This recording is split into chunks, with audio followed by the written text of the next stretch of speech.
Bonjour à tous, ben voilà, aujourd'hui une petite vidéo pour vous expliquer un peu le déroulement des choses pour l'année et les années à venir. Donc là je vais vous expliquer un peu les problèmes que j'ai sur le terrain ici. Donc sur le terrain, le gros souci c'est vraiment l'eau. L'eau qui s'accumule parce que je suis en fond de vallée. Et donc il y a tout le ruissellement qui arrive du dessus, donc derrière. Et qui redescend. Et ici, ben, je suis sur une petite cuvette, donc ça descend, hop, ça arrive sur mon terrain. Mon terrain a une petite pente de 10%, vraiment toute légère. Et après, j'ai au bout du terrain, en plat, qui garde l'eau. Donc, sur ce côté-là, ben, c'est vraiment la rizière de l'Esternie, quoi. Du coup, il y a l'eau. Et donc, pour gérer l'eau, comment est-ce qu'il faut faire? Parce que le terrain ici, si on commence vraiment à le drainer à fond, comme c'est une terre argileuse, eh ben, on attrape un sol marbré, comme on appelle ça. Donc, dès qu'il fait chaud, eh ben, le terrain, eh ben, c'est du béton, quoi. Donc, il n'y a plus rien qui s'est poussé ou vraiment des plantes qui sont adaptées dans des conditions comme ça, dans un sol hyper compacté, je vais y arriver. Donc au début, tout au début, eh ben, j'avais tout ce qui était renoncule, où il n'y avait que de la renoncule et des graminées, du chien à dents. Et donc voilà. Et là, quand même, j'ai quand même fait un bon travail, je peux l'admettre, je peux le dire. C'est que là, cette année-ci, j'ai plus aucune renoncule. Donc ça veut dire que j'ai déjà décompacté mon sol. Mon sol est toujours humide, mais il est déjà moins compact. Parce que les autres années, l'année passée, ben, ici à la Houblonnière, ben, c'était tout jaune de tournesol. C'était magnifique, j'avais des tournesols de partout. Donc le tournesol, sa particularité, c'est qu'il a une racine pivotante. Donc elle va aller vraiment défoncer le sol en profondeur. Et ça décompacte super bien le sol. Donc je pense que le tournesol m'a beaucoup aidé. Donc merci le tournesol. Donc je remettrai chaque année. Cette année-ci, j'ai pas su en mettre parce que comme la saison a été hyper pluvieuse, eh ben, j'ai jamais su travailler mon sol. J'en ai semé, mais tellement qu'il faisait humide. Et de toute façon, j'ai pas su bien travailler mon sol. Quand j'ai travaillé mon sol, eh ben, c'était vraiment que de la boue. Donc je passais avec le tracteur vraiment sur la première surface. Donc j'ai pas été chercher tout dans le fond. Donc j'ai vraiment travaillé en surface. J'ai semé, j'ai ratissé, mais en ratissant, ben, ça faisait vraiment des grosses mottes et ça collait et tout. Donc voilà, donc c'était pas la bonne saison pour mettre du tournesol. J'ai mis de la facélie, mais la facélie, ça va super bien, hein. Et ça aussi, c'est un des engrais verts que j'ai mis et qui m'a beaucoup aidé dans le travail. C'est chouette d'avoir des végétaux qui travaillent avec nous. Voilà, donc j'ai parlé de l'eau,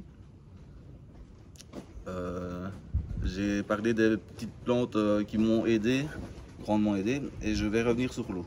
Donc l'eau, pour gérer ce problème d'eau, parce que c'est le problème majeur de la Houblonnière, eh ben, depuis 2 ans, ben, j'ai commencé à créer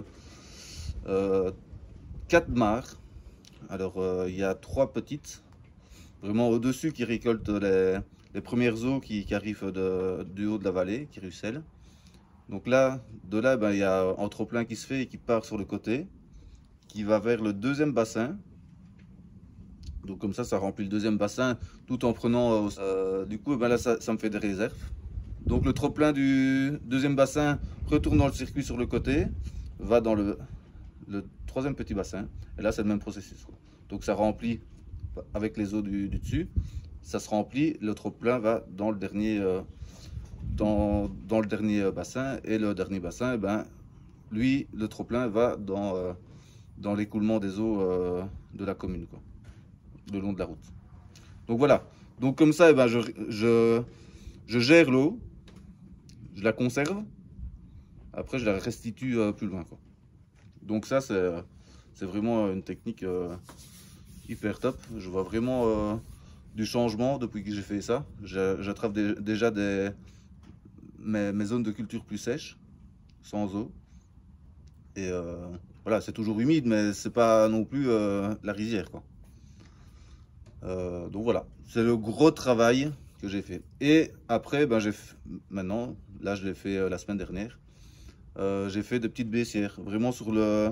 J'ai mes lignes de houblon et j'ai fait des petites baissières qui vont se remettre dans le circuit de l'eau, de chaque côté, parce que j'ai fait ce circuit de l'eau de chaque côté pour qu'il y ait vraiment des plats coulants, comme on dit par chez nous, qui prend vraiment l'eau en...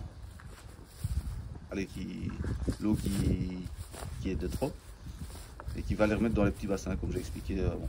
Donc j'aurai toujours, normalement, une hydrométrie constante, mais pas de trop. Alors, je vais vous expliquer le processus des bandes forêt comestibles et des arbres que j'ai plantés l'automne passé. Donc en fait, il y a 4 sortes d'arbres ou arbustes. Donc on a d'abord les arbres pionniers, comme on les appelle. Donc ceux-là, moi je les ai classés. Il y a l'aulne, le saule, le robinier, mais je pense que le robinier je ne vais pas le mettre parce que il est vraiment trop ingérable. Il part vraiment, il se ressème, mais dès qu'on le coupe, il repart, il refait des racines plus loin. Et je pense que je ne vais pas l'inclure dans mon projet ici. Et en fait, ces arbres-là, surtout l'aulne que j'ai sélectionné, c'est des fixateurs d'azote. Comme ici, j'ai mon terrain qui est en manque de matière organique et de nutriments, et qu'il est encore compacté. Ces arbres-là vont vraiment transformer l'azote qu'il y a dans l'air en azote pour nourrir les plantes. Donc déjà ça, les arbres pionniers que j'ai mis de façon qui rétablissent vraiment une ombre pour faire créer en microclimat. Je vous expliquerai après. Donc après, il y a les arbres fruitiers. Il y a les arbres fruitiers, donc ça, je vais utiliser des arbres fruitiers Bastige, histoire de que ça monte pas trop et que j'ai facile à récolter et à entretenir surtout. Eux, ils vont être producteurs. En dessous des arbres fruitiers, il y aura tous les arbrisseaux fruitiers. Donc groseillier, cassicé, cassaille, framboisier, sureau. Il y en a encore plein que j'ai plus la liste en tête. Mais ce sera vraiment une abondance. On va partir là-dessus. Je vais essayer d'introduire des petits fruitiers qu'on ne voit pas beaucoup, qu'on commence vraiment à voir, mais que quasiment personne ne connaît. J'ai plus les noms en tête, comme je vous dis. Donc voilà, les 2 arbres là. Après, on a les arbres sacrificiels. Donc là, on aura tout ce qui est saule, sureau aussi, qu'on va vraiment inclure dans les bandes pour ramener de l'ombre, une protection contre les vents et encore le processus de microclimat. Le microclimat va faire que on ait une symbiose avec toutes les plantes et qu'on restitue un peu toute l'eau aussi dans les strates, dans les différentes strates. Donc on a les petites plantes qui vont respirer, qui vont transpirer, donc l'eau va s'évaporer, et s'il y a une plante au-dessus, l'eau va être récupérée par les feuilles de l'autre plante, et toujours comme ça.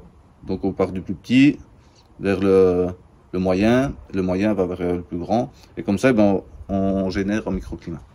Donc là j'ai parlé des arbres pionniers, donc les grands arbres qui vont fournir l'ombre, les fruitiers, les arbres sacrificiels, et aussi il y aura les plantes vivaces couvre-sol qui vont vraiment m'aider à ne pas avoir la terre à nu ou la terre enherbée, et vraiment avoir un couvert végétal que je vais pouvoir schlaquer dedans pour remettre au sol directement en verre et pour reproduire aussi des nutriments et matières organiques. Donc voilà, je vais aller vous montrer tout ça. J'espère que je ne suis pas parti dans tous les sens, mais voilà, c'est l'idée globale de la chose. Et à tout de suite, on se retrouve sur la première ligne que j'ai faite, Je suis pas une fille. Bisous. Alors nous voici sur la première ligne de forêt comestible. Donc là, vraiment, on retrouve 3 types de plantes, 3 utilisations de plantes. Donc là, on a le saule,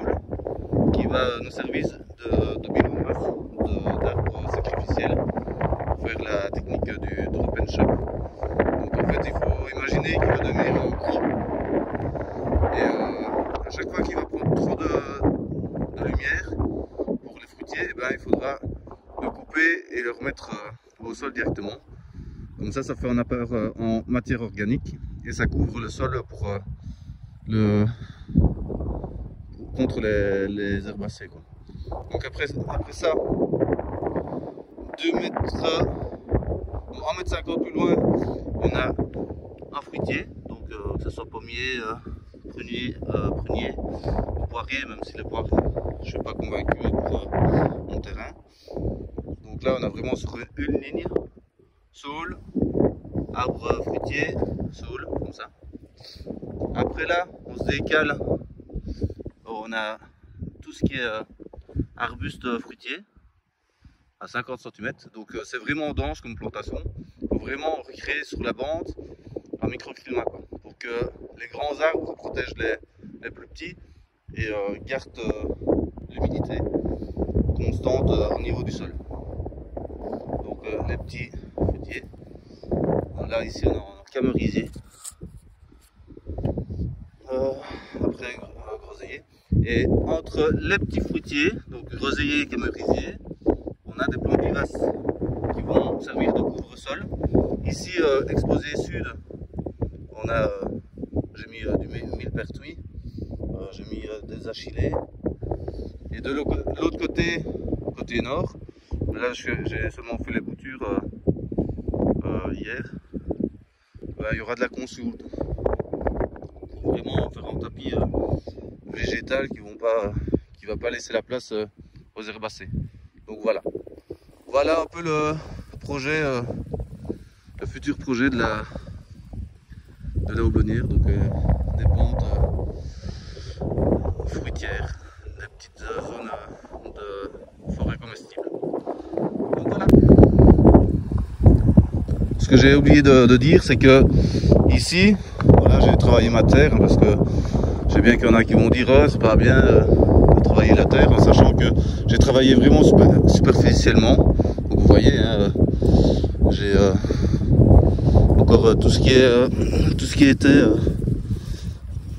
herbacé, tout ce qui était les graminées qui sont vraiment à la surface, hein. On n'a pas énormément de profondeur de travail. Et là-dessus, j'ai remis en engrais vert. Donc là, pour cet hiver-ci, j'ai mis de l'avoine pour couvrir le sol et pour faire encore un apport de matière organique. Et donc voilà. J'espère qu'avec tout ça, ça fonctionne. Une chose que j'ai oublié de dire dans l'introduction, c'est que ici je suis vraiment exposé au vent, comme vous pouvez voir. Il y a énormément de vent, et ça aussi c'est pas bon pour les cultures, quoi. Surtout pour le houblon. Le vent dessèche vite, trop vite la terre, et comme je vous ai dit, ma terre est fort argileuse, et du coup si on est en vent du nord au début du printemps, la terre c'est le désert, quoi. Donc c'est pour ça que là j'ai planté voilà 3-4 ans des haies de chaque côté pour casser ces vents du nord et ces vents qui peuvent venir chambouler la croissance des plantes.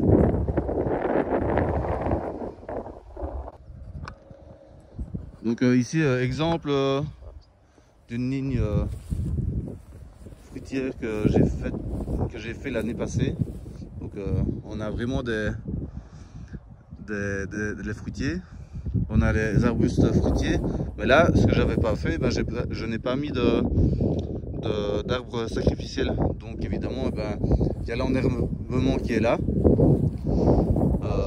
J'ai dû mettre plein de paillage pour couvrir le sol et faire un apport de matière organique, mais ça c'est une technique que je ne veux plus trop utiliser parce que ça fait encore des trajets en voiture pour aller chercher le foin.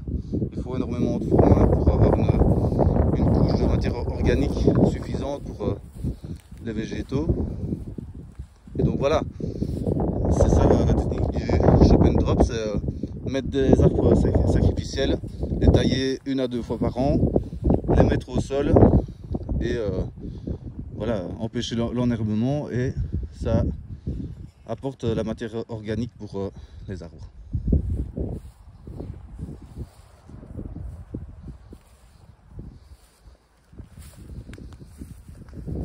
Là ici on est sur de l'absinthe que je vais couper et déposer comme j'ai fait ici.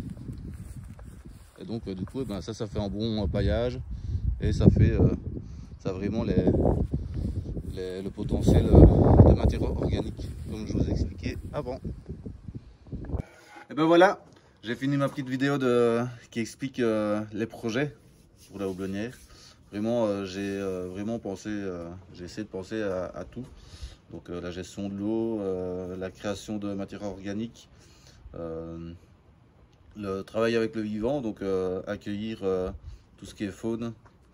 Parce que je sais pas si vous savez, mais je suis photographe, j'adore la nature déjà de base. Et j'aimerais vraiment reproduire sur mon terrain mes activités professionnelles, quoi. Donc faire la photo ici sans devoir prendre la voiture et faire 20 minutes de voiture pour aller à Saint-Hubert pour aller faire des photos de blaireaux ou quoi, ou de renards ou quoi. Donc voilà, vraiment ça le projet, quoi. C'est vraiment savoir travailler chez soi et avoir tout ce qu'on veut pour être bien et s'épanouir avec la nature, quoi. Donc voilà, c'est vraiment ça l'optique de la houblonnière, et surtout travailler avec de façon raisonnée et sans utiliser de produits. Et vraiment travailler avec le vivant, quoi. Ne pas aller contre le vivant, essayer de trouver des nouvelles techniques de culture et de création d'écosystèmes sans devoir faire ici 85 arts que de chêne ou que d'épicéa pour exploiter le terrain, quoi. Déjà, moi je ne pense pas exploiter le terrain, je travaille avec lui et voilà, je recrée de la vie, quoi. Voilà, c'est mon état d'esprit et ma façon de penser. Et donc voilà, je vous fais plein de bisous et n'oubliez pas que ici la houblonnière, c'est hyper familial. On essaye d'organiser des événements en été tous les samedis. En hiver, on verra comment se passe ma gestion de l'eau, si les terrains sont praticables pour venir jusqu'au hangar et faire une petite bouffe entre amis, famille et même les personnes que je ne connais pas sont les bienvenus, juste pour boire un verre ou propose des petits menus. Et ben je vous dis salut, et quand vous voulez vous me contactez, je vous mets mes coordonnées et voilà, salut.